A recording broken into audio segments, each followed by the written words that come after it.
Hello guys, welcome back my channel. ఈరోజు మనం ఈ వీడియోలో ఏ డే ఇన్ మై లైఫ్ అయితే చూసేద్దాము. వచ్చేయండి.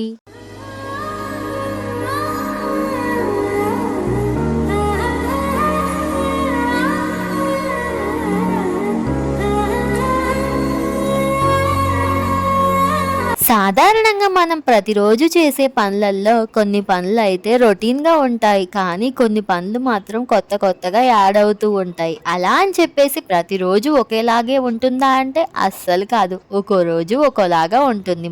మన ఆడవాళ్ళకి ఒక్కో రోజు పనులు ఫాస్ట్గా అయిపోతే ఇంకో రోజేమో అసలు పనులు కానే కావు. అసలు రెస్ట్లెస్ లైఫ్ అంటేనే మనది. మీరేమంటారు? మీకు కూడా ప్రతిరోజు ఇట్లనే జరుగుతుందా? ఖచ్చితంగా కామెంట్ చేసి చెప్పండి. అలానే నా డే విషయానికి వచ్చేస్తే ఈ రోజు మనమైతే ఏ డే ఇన్ మై లైఫ్ అయితే చూడబోతున్నాం. ఈ వీడియోలో నేను మార్నింగ్ నుంచి ఈవినింగ్ వరకు చేసే ప్రతి ఒక్క పనులు అయితే ఈ వీడియోలో కనిపిస్తూ ఉంటాయి. అట్లనే నేను వాయిస్ ఓవర్ ఇస్తూ చెప్తూ ఉంటాను. ఖచ్చితంగా మీకైతే ఈ వీడియో నచ్చుతుందని అనుకుంటున్నాను. ప్లీజ్ ఒక చిన్న లైక్ చేసి కొత్తగా చూసే వాళ్ళైతే సబ్స్క్రైబ్ చేసుకోండి. ఇంకా వీడియోలోకి వెళ్ళిపోతే నేనైతే మార్నింగ్ రొటీన్గా చేసే పనులు ఏంటంటే పొద్దున్న లేవగానే బయట అయితే ఫస్ట్ తుడిచేసుకుని ముగ్గేస్తాను. మాకైతే వాచ్మెన్ వాళ్ళే బయట అంతా ఊడ్చేస్తారు. మేము జస్ట్ మాప్ వేసుకుని అయితే ముగ్గేసుకుంటాము. ఇంకా ఇంట్లోకి వచ్చేస్తే మా పిల్లలు చేసిన అంగడంతా సర్దుకొని ఇంకా ఇల్లు అయితే తుడుచుకోవాలి. ఇల్లు ఒడవడానికంటే ముందుగా ఫస్ట్ అయితే కిచెన్ క్లీన్ చేసేస్తాను. దానిపైన ఉన్న సామాన్లన్నీ తీసేసి మత్మెతుకులు అవన్నీ ఉంటాయి కదా, అవన్నీ కూడా తుడిచేస్తాను. తర్వాత ఇల్లు అయితే తుడుస్తాను. ఈరోజు మా హస్బెండ్ అయితే ఇన్స్టామార్ట్లో కొన్ని ఐటమ్స్ పెట్టిరు, అవస్తే తీసుకుంటున్నారు. ఇంకా ఆయన అలా తీసుకున్న తర్వాత నేనైతే ఇల్లు ఊడ్చేసేసి బ్రష్ అయితే చేసేసుకున్నాను. తర్వాత ఇంకా టిఫిన్ అని చెప్పేసి ఉప్మా అయితే చేసేసిన. ఈలోపు మా బుడ్డిగాళ్ళు అయితే మా బుడ్డిగాళ్ళు లేస్తే అసలు పనే కాదు. వాళ్ళు లేచిన తర్వాత నేనైతే దుప్పట్లు మడతేసిన. ఇంకా వాళ్ళు లేవక ముందే టిఫిన్ అయితే చేసి పెట్టేసిన. ఇంకా వాళ్ళు లేచిన తర్వాత వాళ్ళకు బ్రష్ చేపించి అయితే పెట్టేసినాను. ఈరోజు ఉప్మా చేసా. ప్రతిరోజు ఏదో ఒక టిఫిన్ చేస్తూనే ఉంటాము, ఇడ్లీలు దోశలు అని చెప్పేసి. ఇంకా ఈరోజు అయితే ఉప్మా చేశాను. ఇంకా వాళ్ళు టిఫిన్ చేస్తూ ఉండగా నేను వేరే పని చేసుకుందామని అనుకుంటే ఈలోపు మా వారేమో నువ్వు కూడా టిఫిన్ చేసే అన్నారు. ఇంకా నేను తింటూ ఉండగానే మా బుడ్డిగాడేమో వాష్రూమ్కి అయితే వెళ్ళిండు. ఇంకా తెలిసిందే కదా, పిల్లలు మనం తింటున్నప్పుడే అన్ని చేస్తూ ఉంటారు. సర్లే పనిలో పని స్నానం కూడా చేపించేసిన వాడికి ఇంకా ఒక పని అయితే అయిపోయింది. ఇంకా వెంటనే అంట్లు తోమడం అయితే స్టార్ట్ చేసిన. ఇంకా నాకైతే ప్రతిరోజు బోళ్ళు తక్కువనే వస్తాయి, ఎందుకంటే నేను ఎప్పటికప్పుడు వాష్ చేసేసుకుంటాను. అందుకే నాకు కొంచెం తక్కువనే ఉంటాయి డిషెస్ అయితే. ఇంకా డిష్ వాషింగ్ అయిపోయిన వెంటనే నేను ఫ్రెష్ అప్ అయిపోయి మా హనీ కూడా రెడీ చేపించేసాను. ఇంకా ఆ తర్వాత కొంచెం సేపు అయితే రెస్ట్ తీసుకుంటాము. అలా ఇంకా అయిపోయిన వెంటనే మళ్ళీ మధ్యాహ్నానికి వంట చేయాలి కదా, ఇంకా అందుకే కిచెన్లోకి అయితే వచ్చేసిన. ఆ రోజు అయితే మిల్ మేకర్ బిర్యానీ అయితే చేసిన. దీని రెసిపీ మీకు కావాలనుకుంటే రెసిపీ అని కామెంట్ చేయండి. అట్లనే ఇంకా ఆ రోజు మా ఇంటికి అయితే ఒక కొత్త ఐటెం అయితే వచ్చింది, అదే మైక్రో ఓవెన్. ఎప్పటి నుంచో తీసుకుందాం అనుకుంటున్నాము, ఇంకా ఆఫర్ వచ్చిందని చెప్పి మా వారు అయితే తీసేసుకున్నారు. ఇంకా కొత్త వస్తువు కదా, దానికైతే కొంచెం పసుపు కుంకం పెట్టేసి అయితే ఓపెన్ చేసినాము. ఇంకా కొత్తగా ప్రయోగం కదా, అందుకనే మా వారైతే దానిలో ఎగ్ పఫ్ చేయడానికి అయితే ప్రిపేర్ చేస్తున్నారు. ఫస్ట్ నేను ఎందుకులే ప్రయోగాలు చేయడం అని చెప్పేసి మా వారికే వదిలేసిన. ఇంకా ఆయన అయితే చేస్తున్నారు. ఇంకా ఇంతలోపు నాకైతే పలావ్ అయిపోతూ ఉంది. ఈలోపు నేనైతే కిచెన్లో ఇంకా ఎక్స్ట్రా డిషెస్ ఉంటాయి కదా, అవన్నీ తీసుకుని షింక్లో వేసేసిన. ఈలోపు అయితే పలావ్ రెడీ అయిపోయింది. టేస్ట్ మాత్రం సూపర్గా వచ్చింది.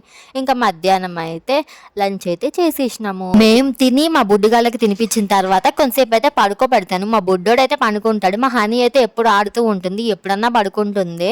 మా హనీ అయితే పెద్ద అవుతుంది కదా, అసలు అల్లరి బాగా చేసిద్ది. ఇంకా మధ్యాహ్నం 3 దాటిన తర్వాత అయితే పడుకుందంటే నైట్ 12 దాకా పడుకోకుండా చుక్కలు చూపించిద్ది. అందుకని మధ్యాహ్నం పూట 1 లోపే పడుకోబెడతాను బుడ్డిదాన్ని అయితే. ఇంకా మా బుడ్డోడు అయితే ఎప్పుడు పడుకున్నా జల్దే పడుకుంటాడు.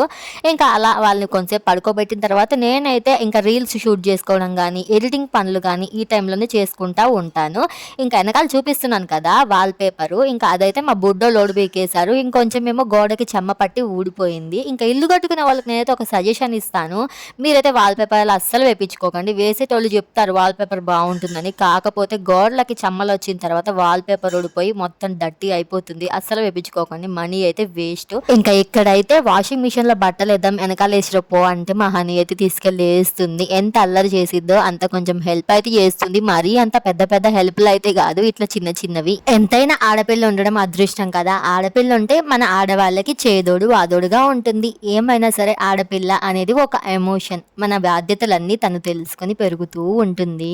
అలా అని చెప్పేసి మగపిల్లలకి ఏమి తక్కువ క్రమశిక్షణతో పెంచకూడదు. మగపిల్లలు అంతకంటే ఎక్కువ క్రమశిక్షణతో పెంచాలి. మగపిల్లలు ఉన్నారు కదా అని చెప్పేసేసి ప్రౌడ్‌తో ఉండేవాళ్ళు ఒకటి తెలుసుకోవాలి. అదేంటంటే ఏదైనా సరే మనం పెంచే పెంపకంలోనే ఉంటుంది. మనం పెంపకం మంచిగా ఉంటే పిల్లలు చక్కగా పెరుగుతారు. లేకుంటే ఇప్పుడు జరిగే సంఘటనలు చూస్తున్నాం కదా! అలా తయారవుతారు పిల్లలు కూడా. అందుకే జాగ్రత్తగా పెంచాలి. అలా అని చెప్పేసి ప్రతీదీ లైట్ తీసుకోవద్దు. ఆడపిల్లలైనా మగపిల్లలైనా సమానమే. కొందరుంటారండి ఆడపిల్లలు పుడితే ఏంది ఆడపిల్లల అన్నట్టు తక్కువగా చూస్తారు. అదే మగపిల్లలైతే అబ్బో మగపిల్లల తల్లిలా అని పెద్ద ఓవర్ యాక్షన్ చేస్తూ ఉంటారు. వాళ్ళందరూ తెలుసుకోవాల్సింది ఏంటంటే ఏమో అంత ప్రౌడ్‌గా ఉన్నారు కదా! పిల్లలు పెరిగిన తర్వాత ఆడపిల్లలకి ఎదురు కట్నం ఇచ్చి పెళ్లి చేసుకోవాలి అన్న రూల్ ఒకటి వచ్చిందనుకో అప్పుడు వాళ్ళు తలలు ఎడబెట్టుకుంటారు. అప్పుడు ఇలా ఓవర్ యాక్షన్‌లన్నీ తగ్గిపోతా ఉంటాయి. హా! కాలం ఎప్పుడు ఒకేలాగా ఉండదు కదండీ. ఆడపిల్లల్ని తక్కువ చేసి మగపిల్లల్ని ఎక్కువ చేసి చూడాల్సినంత అవసరం ఏంటి? అలా ఆలోచించేటోళ్ళు కూడా ఒక ఆడోళ్ళే. ఇలాంటి సమాజంలో అయితే ఉన్నాము మనము. నాకు తెలిసిన ఒక అక్క అయితే ఒక సిచ్యువేషన్ అయితే ఫేస్ చేసింది. ఆ అక్క ఇప్పటికి కూడా ఆ సిచ్యువేషన్ ఫేస్ చేస్తూనే ఉంది. ఆ స్టోరీ ఏంటో నేనైతే షార్ట్ వీడియోలో అప్లోడ్ చేస్తాను. ఖచ్చితంగా చూడండి. ఇంకా ఇక్కడొచ్చేసరికి సాయంత్రం పనులన్నీ అయిపోయినాయి చూసారు గదా! ఇంకా హాల్ క్లీనింగ్ జేసేసుకొని ఇల్లయితే ఊడ్చేసి పనయ్యింది. ఇంకా మా బుడ్డోడినైతే సాయంత్రం పూట్ల ఇలా కొంసేపయితే బాల్కనీలో కూర్చోపెడతాను. లేదంటే టెర్రస్ మీదకైతే వెళ్తాము. ఈ మధ్య బాగా ఎండలు కొడుతున్నాయి కాబట్టి టెర్రస్ మీదకైతే వెళ్తలేము. ఇంకా బాల్కనీలోనే ఇలా కొద్దిసేపయితే కూర్చోపెడతాను. ఇంకా తర్వాత మా బుడ్డిదానికైతే జుట్టయితే వేసేసాను. ఇంకా మా బుడ్డిగాడికి కూడా పిలకబెట్టాల్సొస్తుంది. ఎందుకంటే వాడికైతే మేము ముట్టుట్లో ఉన్నాం కాబట్టి మొక్కయితే తీర్చలేదు ఈ ఇద్దరికి. ఇంకా మా ముట్టుడయిపోయిన తర్వాత మొక్కులైతే తీర్చాలి. అప్పటి వరకు మా బుడ్డిగాళ్ళకి జుట్లే. ఇంకా వాళ్ళిద్దరికి జడలేసిన తర్వాత నేను కూడా జడైతే వేసుకున్నాను. ఇంకా కొన్ని అయితే డిషెస్ ఉండే. ఇంకా వాటిని క్లీన్ చేద్దామని చెప్పేసి కిచెన్‌లోకి అయితే వచ్చేసాను. ఇంకా నేను ఇక్కడ కిచెన్‌లో ఈ క్లీనింగ్ పెట్టుకుంటే వాళ్ళిద్దరేమో అక్కడ హాల్ మొత్తం క్లీనింగ్ పెట్టారు. అదేనండి క్లీనింగ్ అంటే నాకు ఇక్కడ డబల్ పని అయితే పెట్టారు. ఇక్కడ మా బుడ్డిగాడైతే ముగ్గంతా పారబోసేసిండండి. ఇంకా ఆడపిల్లలు ఒక రేంజ్‌లో అల్లరి చేస్తే మగపిల్లలు అంతకంటే డబల్ అల్లరి అయితే చేస్తూ ఉంటారు. నేను బాగా ఎక్స్‌పీరియన్స్ చేస్తున్నాను వీళ్ళిద్దరిది. అలా మా బుడ్డోళ్ళిద్దరిని అయితే బ్యాలెన్స్ చేసుకుంటూ ఇంట్లో పనులన్నీ అయితే మేనేజ్ చేసుకుంటూ ఉంటాను. ఇంకా సాయంత్రానికి అయితే ఫుడ్ చేయాలి కదా! ఇంకా మధ్యాహ్నం చేసిన మీల్ మేకర్ బిర్యానీయే ఉంది. సాయంత్రానికి కూడా సరిపోయింది అదే చాలా ఉంది. ఇంకా దానికి తోడుగా నేనైతే రైతా చేశాను. అది తినేసినాం మేమిద్దరం అయితే. ఇంకా మా బుడ్డిగాళ్ళకైతే సెపరేట్‌గా ఫుడ్ వండి పెడదామని ట్రై చేస్తుంటే అస్సలు తింటలేరండి. ఇక్కడ చూడండి ముగ్గంతా పారబోసి ఏం తెలియనట్టుగా ఇన్నోసెంట్ బాయ్ లాగా చూస్తాడు. అల్లరి ఇట్లా చేస్తాడు మా బుడ్డిగాడైతే. ఇంకా తినిపిద్దామని ట్రై చేస్తే అస్సలు తింటలేరు కదా! ఎట్లాగొట్లా బలవంతంగా తినిపించి అయితే పడుకోబెట్టేశాను. ఇంకా ఇదండి నా డే ఇన్ వ్లాగ్ అయితే. నచ్చితే లైక్ చేయండి. మా బుడ్డిది మీతో ఏదో మాట్లాడిద్దంట వినండి.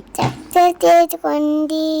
విన్నారు కదా! సబ్స్క్రైబ్ అంటే చేసుకోండి. ఈ వీడియో ఎలా ఉందో ఖచ్చితంగా కామెంట్ చేసి నెక్స్ట్ వీడియో కోసం వెయిట్ చేసేయండి. బాయ్.